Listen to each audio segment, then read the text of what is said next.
music. Yes, we do. All right, so everybody's going to need to turn their microphones on.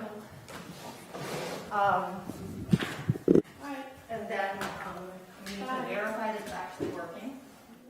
Because I wanted to We on? last night. Can you tell? I can tell only by going to YouTube on my phone. We were like 30 minutes into our summer meeting yesterday and got all these text messages. Oh, man. I always check now for us We're good. on YouTube. Oh, you do? Yeah, the tunneling of it. I'm like, oh, Good? double check. Good. Looks like we're good. Okay. Yeah, live. Welcome, everybody, to the Midco Solid Waste Corporation Annual Board of Directors meeting. It's September 22nd, 2021, 6:32 p.m. Looking around, we have a quorum. We have a representative or two from each of the four towns, so we are good to go.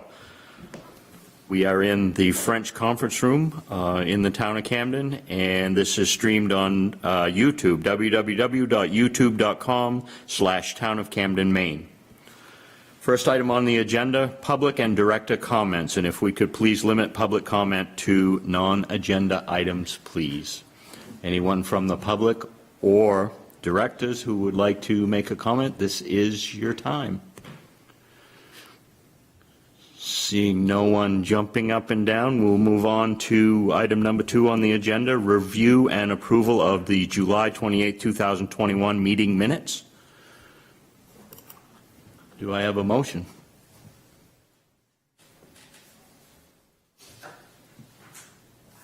Wendy? Oh, could everybody, could you turn your microphone on? Or not everybody, only who. Green. Have a motion on the floor from Wendy to approve the July 28th, 2021 meeting minutes. Do I have a second? Second. Motion is seconded. Any comments? Just one that Deborah wanted to note, that she's still waiting to get the answer from the outside counsel on our remote meeting policy, what we need to do for that. Somewhere in the minutes, she stated that. Near the bottom of page 3.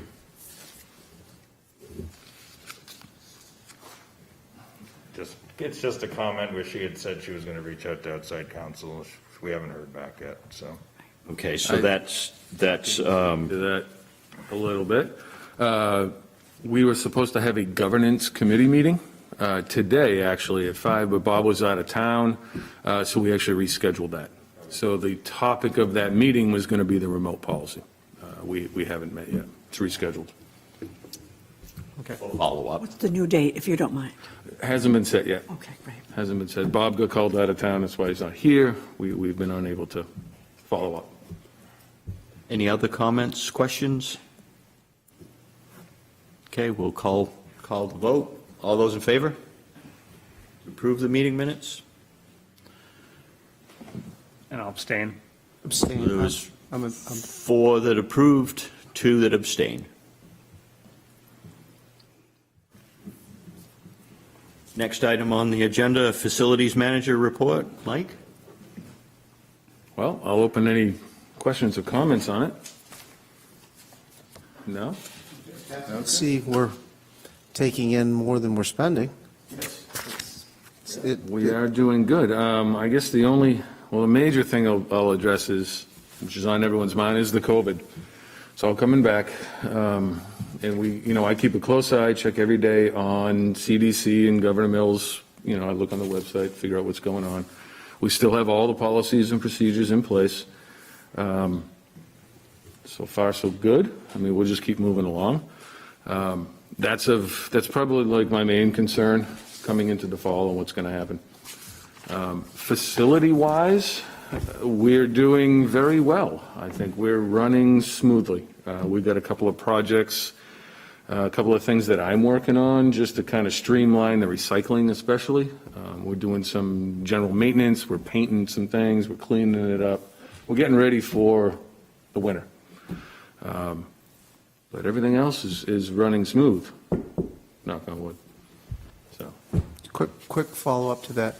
You mentioned in your report, recycling there's been an uptick in the market. Is this a trend that you think we're going to continue to go up? Because it obviously has been down for several years. Right. So is this something, based on the way the economy is right now, that you foresee is going to be a good thing and we can maybe count on more revenue from that sort of thing? Or is this just a bump in the road? Well, I can say that we keep a close eye on it. Okay. You know, we work with the MRRA, Maine Resource Recycling Association, and Victor, and I'm on the board of that. We're constantly watching it. What we've seen in the last 2 weeks is sort of a flat line. Okay. I mean, we've seen number 2 natural plastics jump up to over $2,200 a ton, which is an all-time high, but it's sort of been leveling out. It will likely dip. This may just be a blip in the market. But right now, things are still looking strong on all materials, from steel cans and even the 3 through 7 plastics, which were not favorable in the market, Right. are still generating a revenue. Okay. So things still look good. Good. Transportation, hold on, just to follow up with that. Transportation may be a key factor in that. Fuel prices. I was gonna say, because of fuel. Truck drivers, the availability of transportation to the markets. Some of our markets for number 1 plastics are in Georgia. So, you know, when you start trucking that distance, Right. you know, those revenues could start to drop. Are we seeing any changes in that right now, or just watching it? We're watching it. Like I said, it's flatlined a little. And again, I keep going back to Victor Horton. You know, I talk with Vic all the time. It's the transportation that's going to be the key factor in where this market goes, I think. Okay. I have a question for. Go ahead. So 3 through 7, you said it's favorable right now. The last I was informed, is it still going to Dragon Cement, or is it going? Oh, it is not going to Dragon. No. Actually, Dragon's trying to bring some of the old bales that, coincidentally enough, I brought on site 5 years ago. I was the guy who brought them over there. Yeah. Some of those bales, because it was 5 years ago, have disintegrated. The plastic has degraded. So there's that Dragon material is not viable. We have a Canadian market that takes most of our 3 through 7. Great. And they're still taking it. Okay, great. I haven't looked recently, have you been following the single stream market at all? Are single stream communities still paying, or zero sort communities still paying to get rid of their recycling? I cannot speak to that.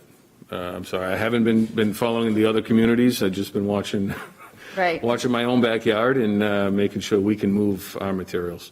Because the thought before was, it was seeming like, okay, maybe the fact that we have stuck with this manual sort system, that we always knew the quality was higher than the communities that have the, all-in-one bin system, but that we weren't necessarily always reaping the benefits of that, because it wasn't like there was a market that really was valuing our quality, but that for a little while when I was paying attention, maybe a year ago, it was like, okay, finally, the fact that ours has been, sorted by people and it's much cleaner than single sort and all of that, it's allowing us to have generate revenue from our recycling where other communities. So it's my can't. understanding single sort communities bring them to facilities that end up doing exactly what we do. But with machines that do it worse. Machines, but there's still a people component to it. But yes, there's optics and lasers and things that can separate it out quicker and more efficiently.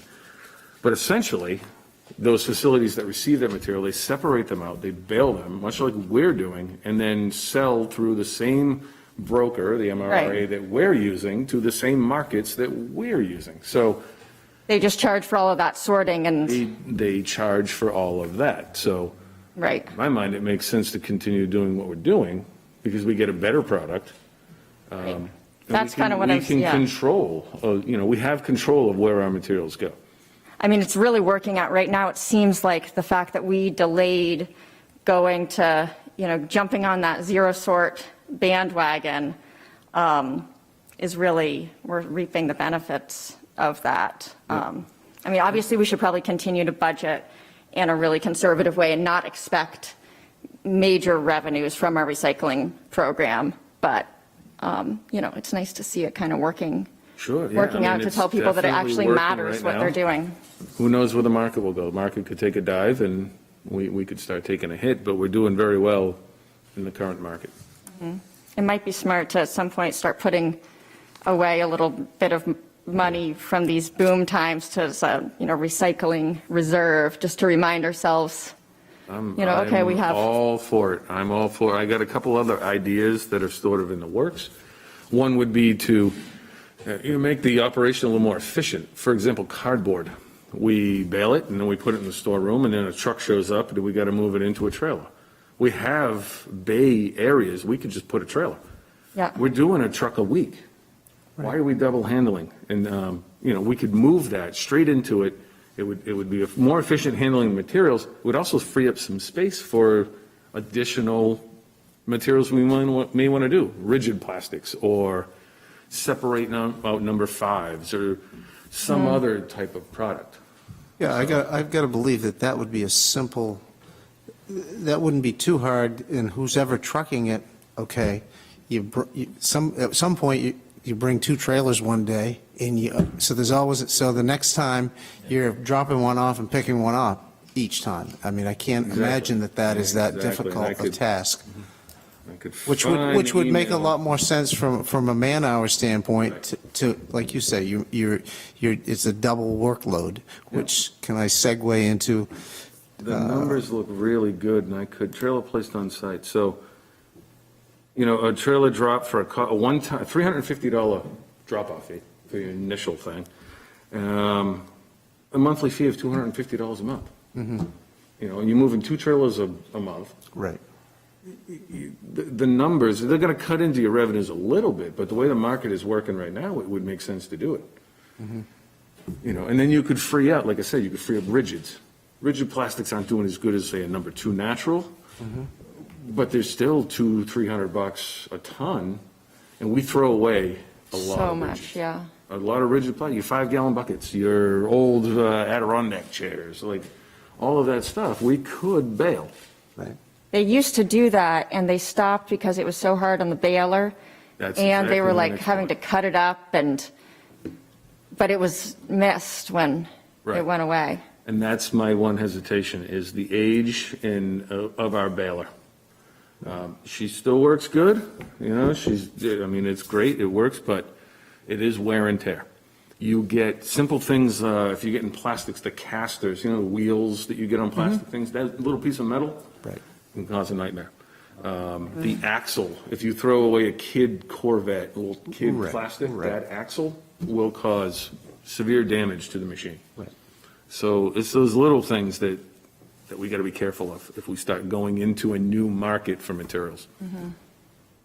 It's great that you're thinking about all this stuff, though. And 2 meetings ago, I believe you were looking for another person and a half, roughly. As far as staffing, how are you set for staffing currently? Pretty good. We in September, we've picked up a couple of part-timers. Okay. We got one starting, he's 24 hours a week down the compact. He's starting the end of the month. Okay.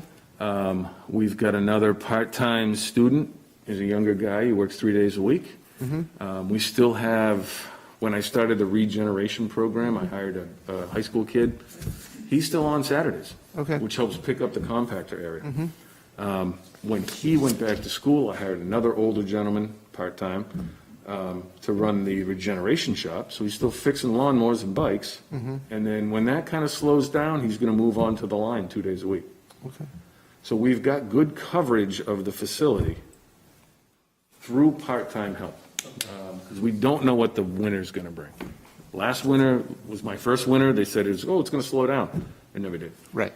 So we'll see what this winter brings, whether or not we make more people full-time or we can maybe pull back on some of the hours. Gatehouse coverage is good. We have full coverage. We have another part-time helping on Fridays and Saturdays. She can also help on the line, the recycling line if needed. So I think we're in good shape Okay. right now, coming into the winter. Good. Thanks. So, Perfect. Any other questions, comments, concerns? Okay, we'll move on to the next item on the agenda, Finance Committee, fiscal year 2021 carry forward recommendations. Oh, no, don't want to power off. Mike, actually, maybe go ahead, and do you want to pass out the thing? Did you print off that stuff to? and let me pass these out, because this is the initial thing that I had sent to Allison and the Finance Committee. There are some changes, this is the final one, but. Yeah, so basically there was, since you guys have last seen this, the stuff about the employee bonuses, we're holding off as part of a larger discussion. Yeah. But so that was the only part that was kind of, I don't want to say controversial, but sort of philosophically whether we should do it or not. But that's been eliminated from this. The Finance Committee was very much in support of needing to do all of these things that you see. The discussion was back and forth about the funding source in terms of like what's a true carry forward and what should be just allowed to roll over back into the unassigned fund balance and then fund this from something else. So I don't know why this is not turning on, but I'm just. Want to unplug it from your computer and plug it back in?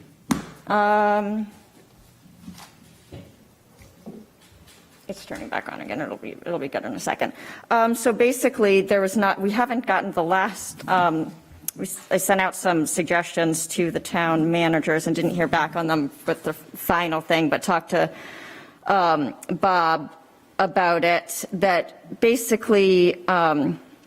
There are certain things that are definitely carry forwards, like things that just didn't we budgeted to do last year, but we didn't get around to doing it. So we'll carry it forward and do it this year. And so the facility software, hardware upgrades, the credit card transactions, it would make sense to carry forward that $6,227. That's an easy one. The automation of the leachate pumping system, instead of trying to carry that forward and do that from another line, we thought that it would make sense to fund that from, if the board agrees, to fund it from the Jacobs Quarry closure reserve. And that might take running it by the DEP as well. But since the leachate pumping system is very much a long-term closure cost in a similar way that when we funded the gut filling in between those two quarries, that was funded from the closure reserve fund because it was considered to be it wasn't just like a yearly operational thing. This is all stuff that has to be in place in order to close the landfill. So on that note, I did speak with the DP. He was our hydrogeologist, so he's not really the one to make the call, but he agreed that those funds should be able to come out of that. There's another individual, Chris Redmond, with the state that I should confirm all of that with, but the general consensus is that it makes sense because it is part of the long-term contamination mitigation from the landfill.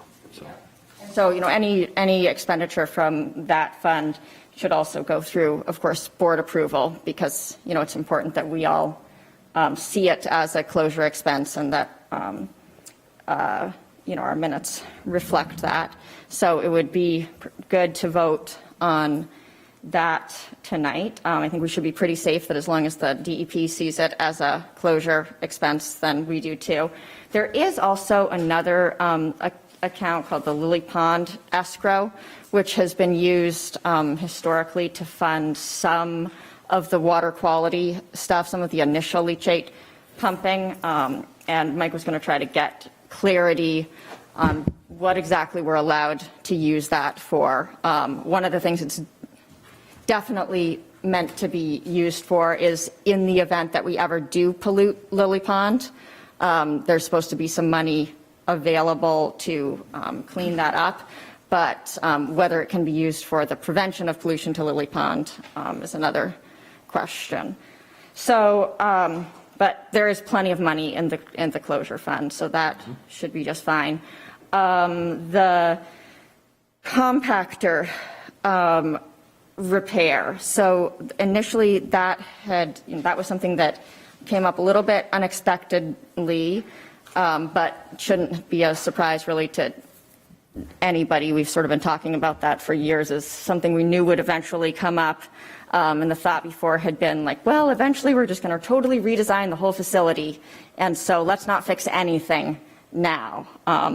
Luckily, I think there's been a little bit of a philosophy shift that we might not need to invest $3 million in totally rearranging that facility, and that a lot of it is kind of good the way it is. And certainly we're going to need these compactors for the foreseeable future, because any redesign, major redesign, would happen when the landfill closes anyway. So this is something that definitely needs to be done. The question here for the board is whether to fund it from, we have some money left over from last year with the hauling and tipping fees to EcoMaine, so left over in the MSW major bucket of money. And we could, theoretically carry that forward. It's an MSW expense. The compactors are an MSW expense. The trash is an MSW expense when we take it to EcoMaine, or now it's the landfill.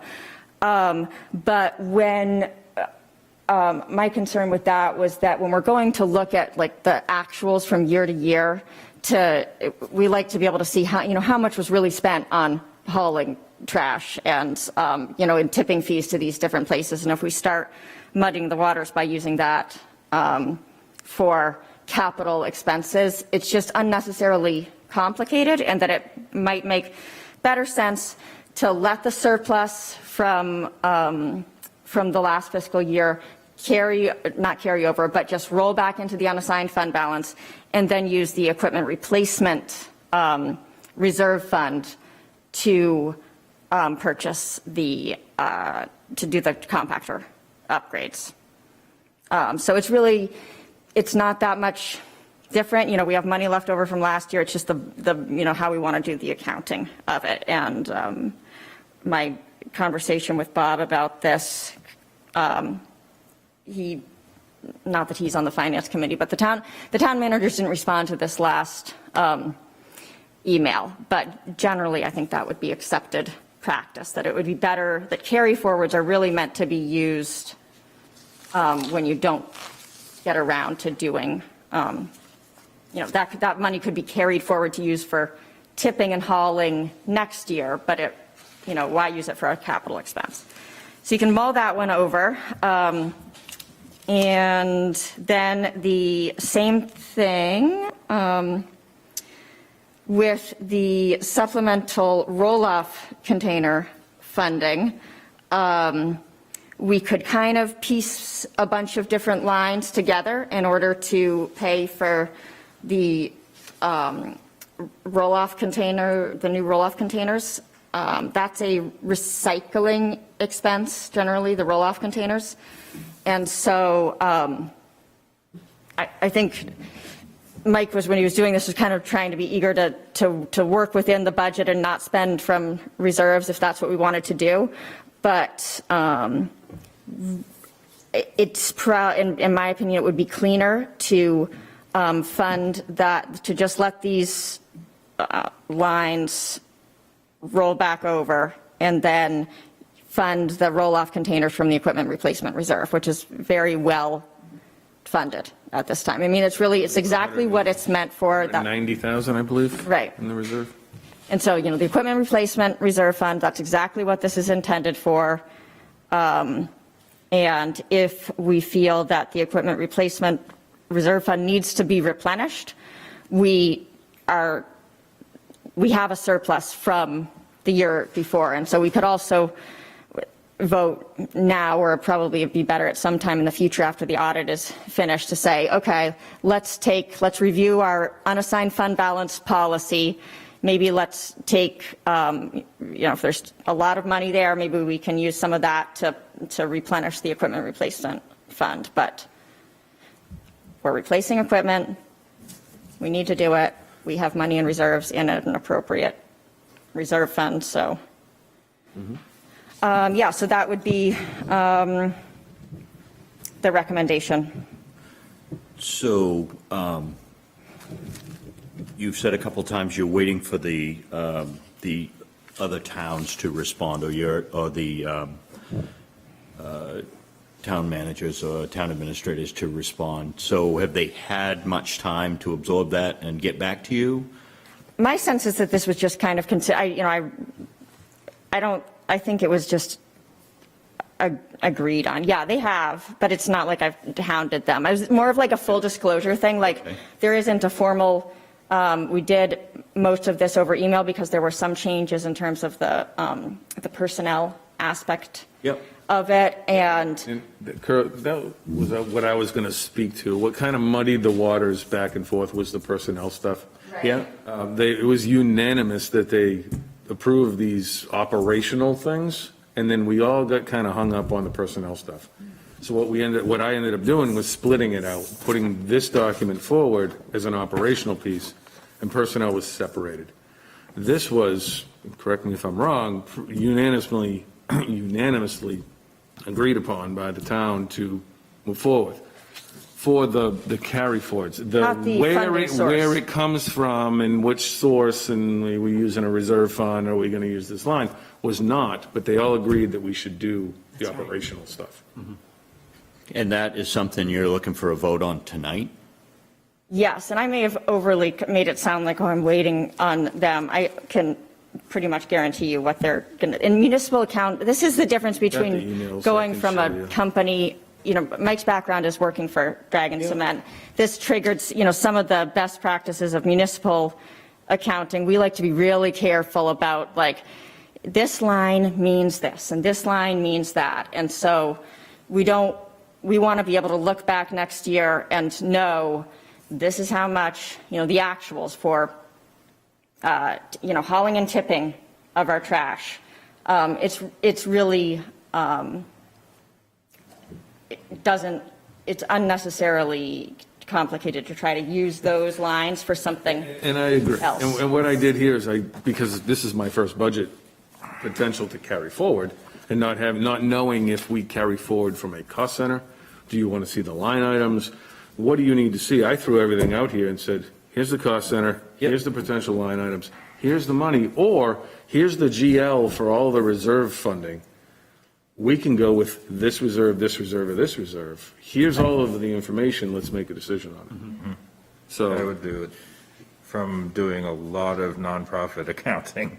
I would definitely do it from the reserve lines and run a budget number left over, showing how much money is left over and saying, well, this is how much money is going to sweep to the unused funds.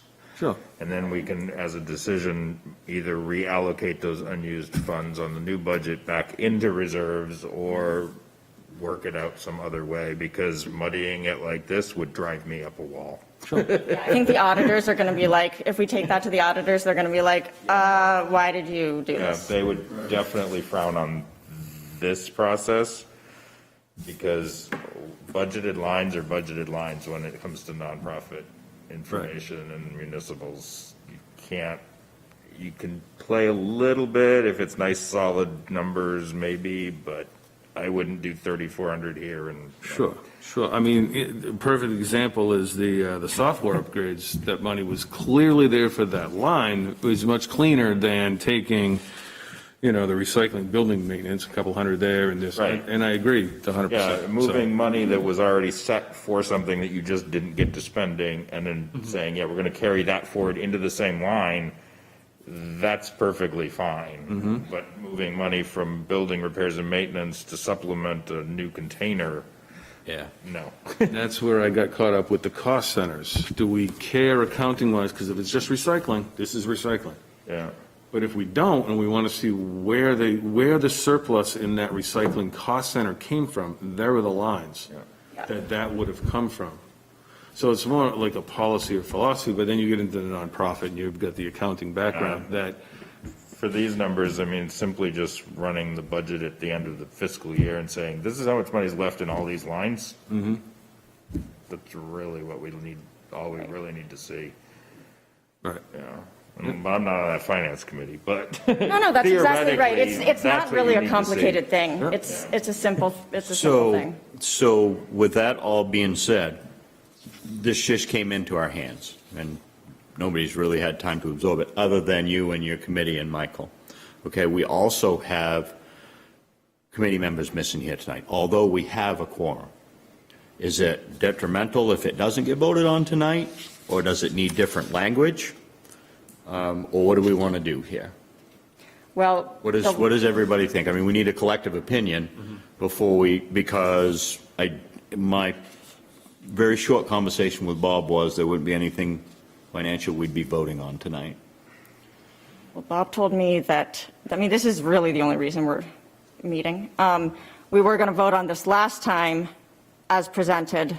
But it wasn't presented last time, though, right? It was, and then It had X. Mike had it, and we were going to work on it. I mean, this doesn't, Okay. we don't need to, this, And I understand, we have a very competent committee making recommendations here. Can we? I think it's pretty important that This is the first time we're we, seeing it. I think it's pretty important that we do it because of just the things that need to happen at the facility. But I very much sympathize with the frustration of not having documentation. I believe it was all, there's only, really the only thing is the compactor repairs. And if you want, I mean, the town managers responded to the initial thing, and they were in agreement with, they said, yes, oh yeah, that all looks fine. I don't believe that they had had a chance to look to match up the lines that were going to be carried forward and to go, they looked it all over and they both said, yes. But I'm pointing it out to you guys that when they did that, I don't think that they hadn't looked to see what the actual lines were, to see if they corresponded with, I don't believe that if Dave Kinney had really looked at it carefully, he would have, I think he would have just seen that. And that it would make more sense.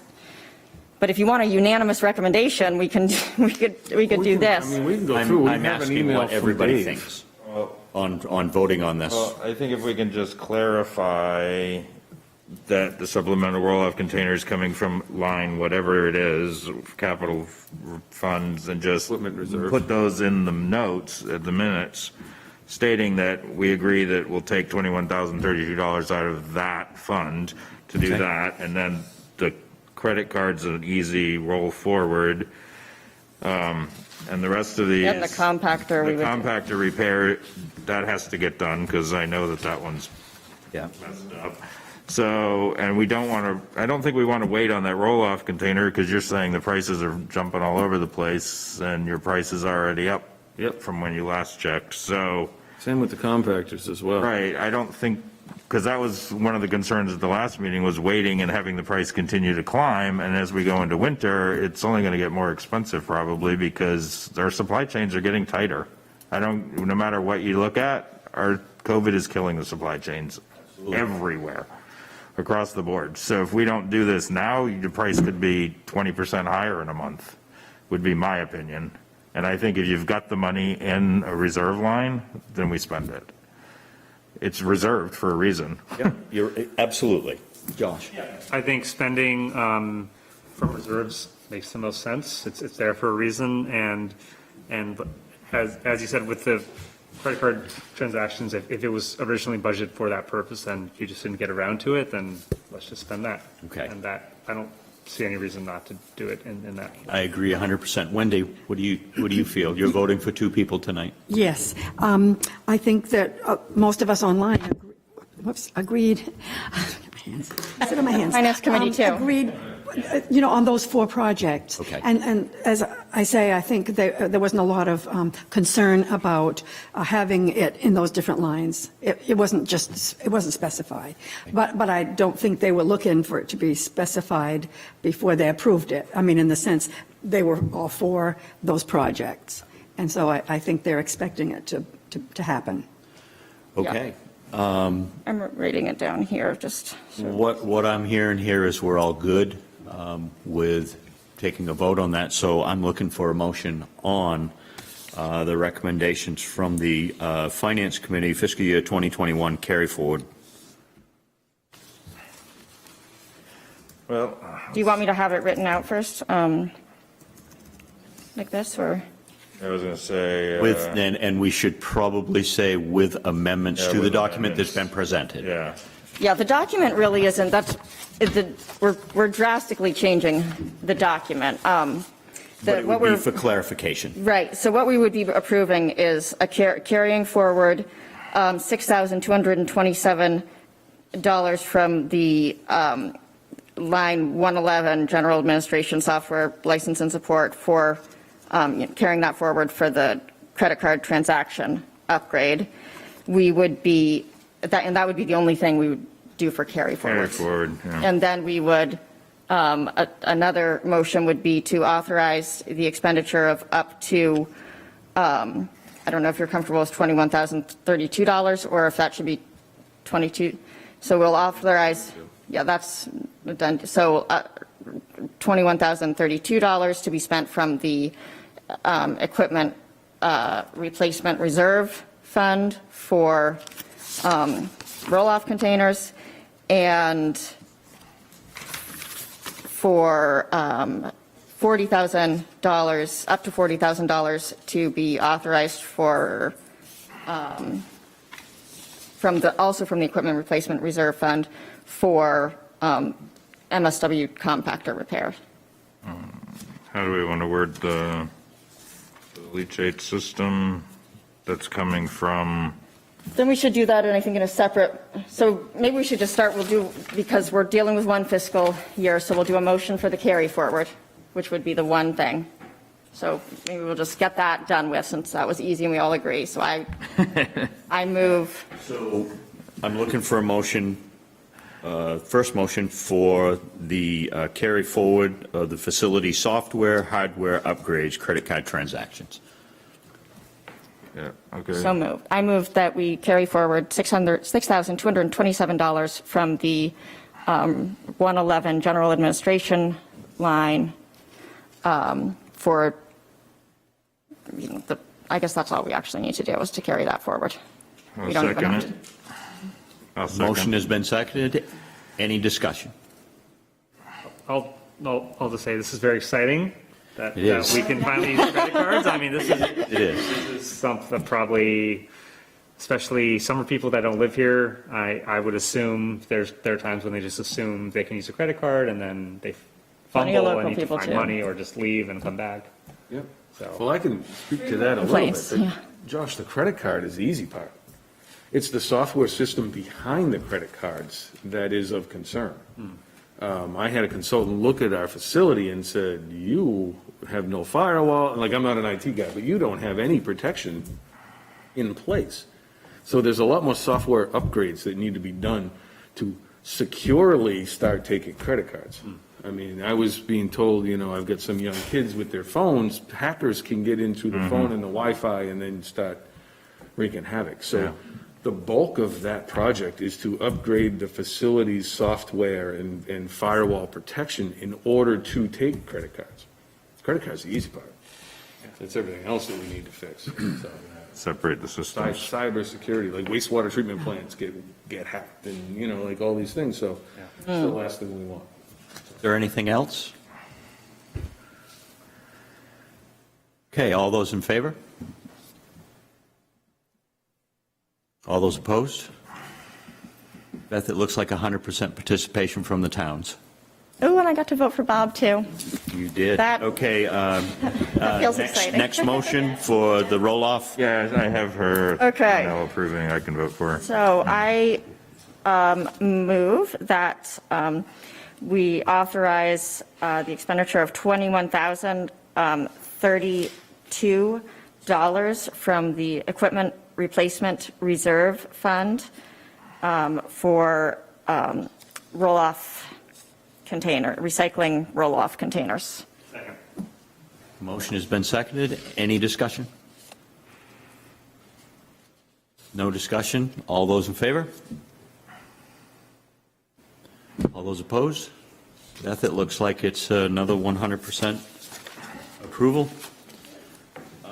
Final motion to do with compactor repair. And leachate. Yeah, we'll do leachate, but that'll be its own special category Yeah. of motion. I move that we authorize up to $40,000 to be expended from the Equipment Replacement Reserve Fund for the purpose of MSW compactor repairs. Motion on the floor. I'll second it. Motion's been seconded. Any discussion? No discussion. All those in favor? Nobody opposed, Beth? Good. And we have a final motion? Yes, this is an exciting one because we've battled the leachate levels for quite some time. Do you maybe want to just tell them a little bit about what, I don't know if everybody here knows what the upgrades would entail? Sort So, like, well, I guess, not to go too far back, so we pump leachate out of the landfill. We have to maintain a 100 water years ago, level. we started. A water level below 98 feet mean sea level. This automation system would help do that automatically. There's a transducer in a monitoring well that's hydraulically connected to the production well. It will send a signal to a PLC that will make the pump speed up, slow down, set on different parameters. So 98 feet's the level. We'd keep the water, say, between 94 and 95. Speed it up, slow it down. It would wirelessly send this data, the water elevation data, to the main office, to a server, so that you could log in and see it. I mean, and we would be able to download that data, provide it to the DEP. What we do now is we manually go up with a water level meter, and we do it and we handwrite it, which anyone could question it at any time. In addition to that, we installed a new flow meter, discharge flow meter, on site. This wireless system will pick up the data from the flow meter. So we'll be able to track the amount of water that we send off site, the pump speed, the water level, all of this information. And we could expand on it. We could get pH and temperature and all this stuff. But it's designed almost like a SCADA system for a wastewater plant or a drinking water facility to collect the data to be able to provide compliance to the Maine Department of Environmental Protection. Because we've been doing it by hand for so long, and it's the 21st century, so let's step it up a little. Yeah. Thank you, Mike. This is an old photo showing when it was just a quarry. And this eventually got a lot deeper than this, but, the amount of trash that had to go in there to turn this from a big quarry into a mountain of trash, water continues to come in. And so we pump something like 50 or somewhere around 50,000 gallons a day, give or take. It's probably down now. We can do more than that. We pumped, I was doing a sort of a pump test at 140,000 gallons. Oh, no, I know we can, but we don't do that on average. No, we don't do it on average, but we can do up Yeah. to 80 gallons a minute off-site. So probably like the biggest risk to anything, and we've had a scary little bit of time before Mike got here where the pumps weren't working and the water was rising, and then we had a new manager and some turnover, and there wasn't good understanding of how to monitor all this or why it was important. As soon as it gets to over 98 feet, that triggers all kinds of extra testing that we have to do, and we're out of, and that's when Lily Pond, there's a risk to Lily Pond and water migration. So I had mentioned that I talked to our hydrogeologist with the state. He asked about this. This is something that we had started years ago, got damaged with the fire. The DEP wants us to do this project. Doing this shows a good faith effort on our part that we're back in the game. We're playing by the rules, and we're going to demonstrate compliance with this facility. Because as she just mentioned, things got a little lapsed over the last couple of years. So this is a good step moving forward, showing the state that, you know, Yeah. where we. And we're going to be able to monitor it without it being so dependent on just one person knowing how to do it. And you're going to be able to see, okay, this is what the level is right now. It doesn't matter if somebody can't make it in on a Saturday to test it. So without further history on all of this, so I would move that we authorize pending DEP approval, that we authorize the expenditure of up to $15,000 from the Jacobs Quarry Reserve Fund for the purpose of upgrades or automation to the leachate pumping system. Before you vote on that, what if the DEP says no? Then Still have the funding, or can we move forward? then we'll have to fund it from it. If they try to say that this is not a closure expense and that they think that we're getting reckless with our, that would have to be their argument, that no, that's supposed to be used at the very end and this doesn't count as a closure expense. I think Then that's a totally different conversation if they. That would be surprising, and that would mean we'd need to come back. I think we'd have to have a meeting, and then we'd have to say, okay, we're going to have to fund this, guys, from the equipment replacement fund or, Something else. Okay, I got a motion on the floor. Do I have a second? Second. Okay, so now is there any other discussion or whatever? Oh, sounds good. No discussion? Okay, all those in favor? Nobody opposed, Beth? Again. But I do think we're definitely going to want to, even if the DEP doesn't want us to fund it from there, we definitely want to do it. It should be. Anything else on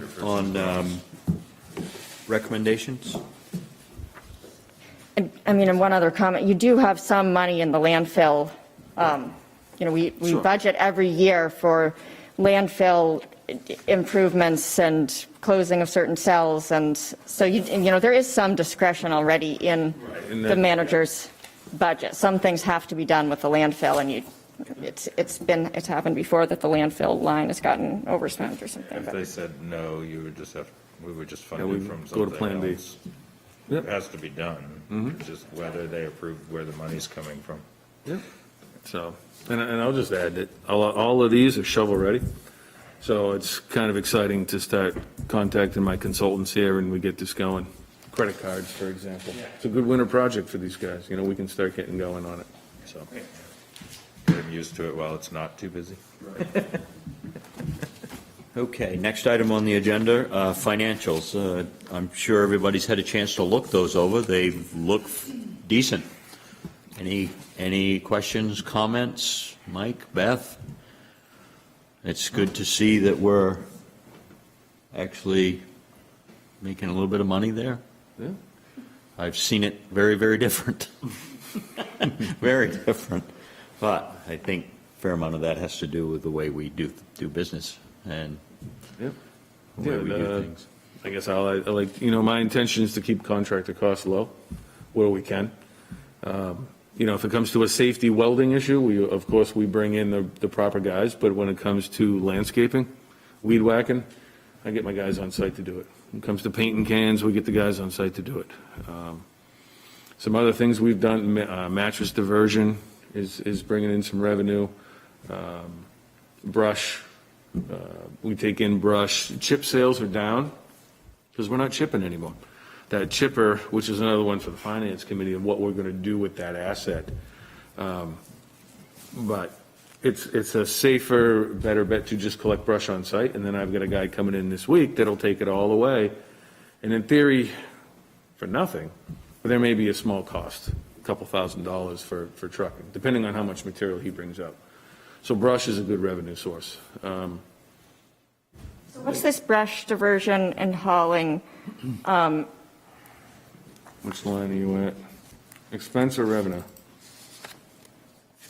The expense. Right. 3513. It's like negative.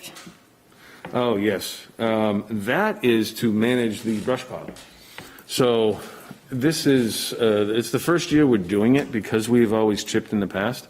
I had to bring Ferriello in, construction with an excavator, to kind of move some of the pile and pack it down and, make more room so we could take in more material before the contractor comes to remove it. So. I guess I'm just like, that's the only, maybe I'm misunderstanding something so nothing was budgeted for that as an expense? The same thing with mattress diversion, Right. but you see what I mean here on the, Right, so mattress diversion we didn't have a line item for it. It's a project that we started. right, okay. So we were bringing it, we got revenue on mattresses, and then we have to haul the mattresses off, so we had to make a line for it. Okay, so we do have a corresponding mattress line Yes, there should be a mattress for revenue? revenue, There, you missed it. Go back, right in the middle. mattress diversion. Oh, good. Yeah, so we're Do we have, and brush? 4329 is Oh, what good. what we've made on it. Brush, wow, we are Right. doing really well on brush. Yeah. Considering we only have, Wow. Looks good. It does. how much are we charging people for brush? Not enough. 2 cents a pound? 2 cents a Sorry. pound, I believe. I'm a We miser. make a lot of money on brush. And our cost to move it, well, we don't know what the So far, cost is it's going to been be. $3,200, and then worst-case scenario estimate from the contract is going to be another $3,500. So you're looking at $7,000, but we budget $30,000 revenue. Well, I'd say it makes sense to move away from shipping it ourselves then. That, it's like, These numbers, like, this is the first time we're going to be doing it. We've That been seems collecting too good brush to be for 10 true. months now, so we're going to see what he says when he comes in. We'll finally look at it. I think it's going to be positive. Yeah. There's absolutely no reason in my mind to go back to doing chipping brush. That piece of equipment's That thing going is so to cost $15,000 to $20,000 to get that back into shape. Yeah. And at least safety-wise. And then the Yeah. employees, they're not chippers. Like, they're not there to chip. They don't know how to chip. We don't have the right training. We don't have any of that. people put like all kinds of stuff in there with their brush that's just. it's- We had, it's from probably what the I most dangerous heard, thing we some did. brush came out of it one year, and it cost us $200,000 or something in a lawsuit, because guy got hit. Yeah. Like, we don't have the right area for it. Well, that was with a loader and a big log. We are not a chipping facility. Yeah, the more we can reduce our liability and yet be sustainable, Absolutely. yeah. Well, that's great. How I much mean, do we that sell just that seems almost chipper too for good. as is? That I need to get with finance or Jody. I don't know what I think it's on the books for $250,000, but that's what we bought it for. Yeah, that was So years there's ago. no depreciation has been applied to this asset, so I think it's on the book for $250. I have We just no need to see idea what what we we- could get for it. Scrap value, not That's what I was much, thinking. but It might be scrap So- value at this I think point. we should pursue that.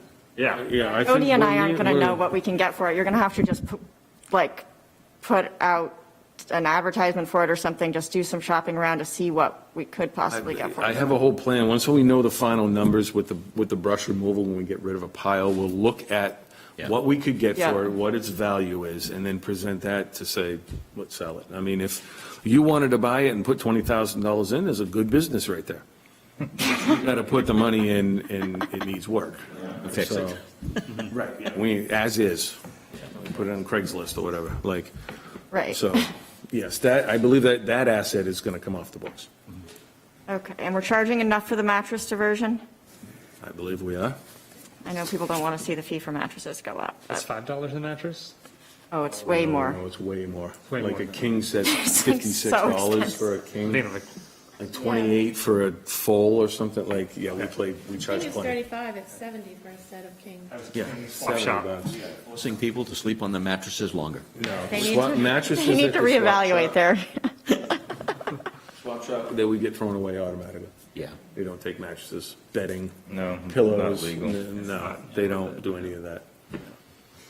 Take mattresses for Syria from a vetted source. You can put the word out there that we do that, but no dropping them off on my porch. I'll give you a roll-off a week.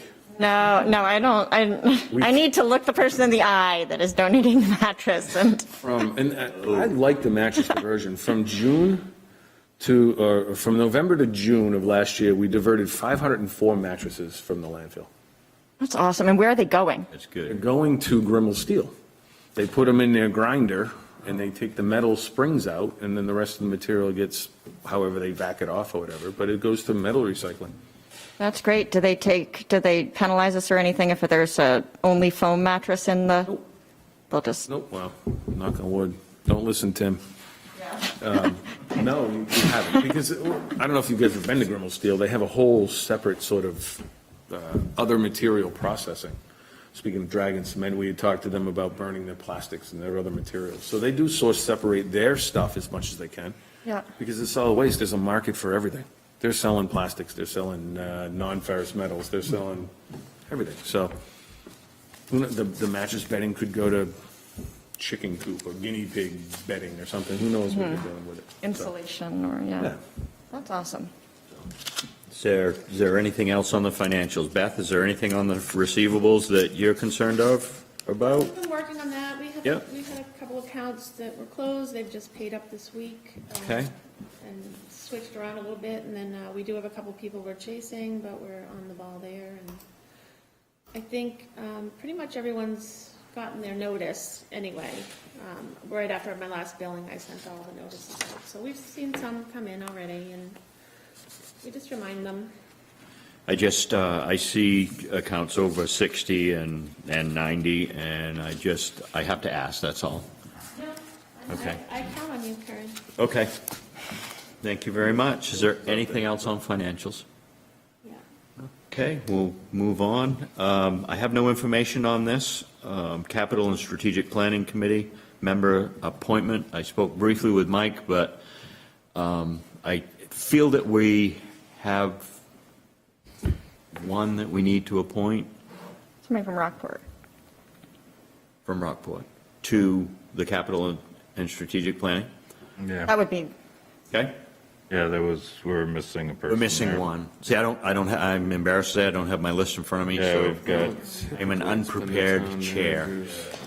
I think Bill Post was on that, and then when he left, John Duke was willing to take over his spot on finance, but not, didn't want to do the capital planning. But then we have a new, Eric's I said I'd do it. totally willing, so. Do we need to motion and approve or I guess so. just say, you got it, hang on? Is that? I think it has. I can't remember if we actually have to vote on that or not, it can't hurt to vote on it, I suppose. Do you know, Mike, if we have to vote on committee appointments? I think we did I think previously. you do. I think the bylaws say that the board votes on committees. Okay. Then I'm looking for a Look motion. that up. I would move to appoint Eric to the Strategic and Capital Planning Committee. Okay, we've got a motion and a second. Is there any discussion? This is your chance to back out. I already told her I would. So. Okay.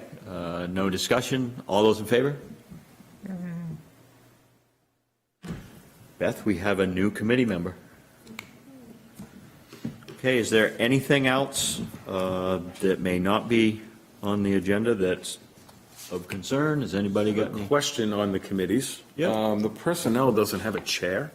Does the committees themselves appoint their chairs, or does the board appoint the chair of? Isn't that in the, We changed that. It used to be that the Personnel Committee, it was like an automatic chair and it was the secretary, but we changed that so that the Personnel Committee, I think now every committee gets to choose their own yeah. That's chair. what I thought. I just But it's created a bit of a problem in this case, I guess, that nobody's stepped forward, and then nobody's in charge, but. Remind me who else is on that besides me? Audra, Sam, I am. and Eric. Oh, great. And Josh is on there. So, and me. Okay, so you guys need to force somebody to be a chair. Yeah. Call a meeting. Call a meeting. Have the chair call a meeting. Oh my God. Anything that needs Is to be there- met on that you're thinking of? Personnel? Oh, right, maybe. Potentially with the union contract and the collective bargaining agreement, but not yet. We're in discussion, so if you go back, the board had agreed upon a tentative good faith agreement I had with the union. The union has then come back and said, well, we want to make changes to the wage scale. To which my response is, we had an agreement, a settled agreement, the board voted on it, I signed it, here is your, please sign this, please. So we'll see what they come back with. I have not yet heard back from the union. There may be more discussions here. That's it that I have for personnel at this time. It might be good just to have a meeting too, to bring everybody up to speed. Because I know there was some, those of us who were there when we talked about it, it wasn't all the, Yeah. same, we were dealing with that in the finance committee a little bit too, of like realizing that not everybody's on the same page with just the background information. But- That would be, With the personnel, we all do an executive session, so. Right, there was no video to, can Go that back be to- on Zoom? Yes. Yeah, you just stop recording Yeah. and you go into executive session and you come back out and you adjourn. I'm fine either way, in person, Zoom.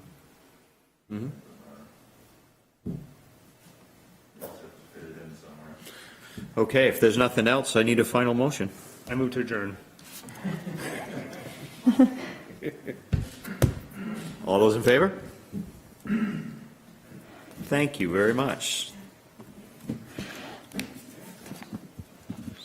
7:34, Beth. wow. 7:32 according to my computer, but We've got to change that clock. all of the clocks in this entire building are totally wrong. And They're all different. And they're usually slow. So it's like, you look at it, I'm like, it's in Audra's office, and I think everything's fine, and then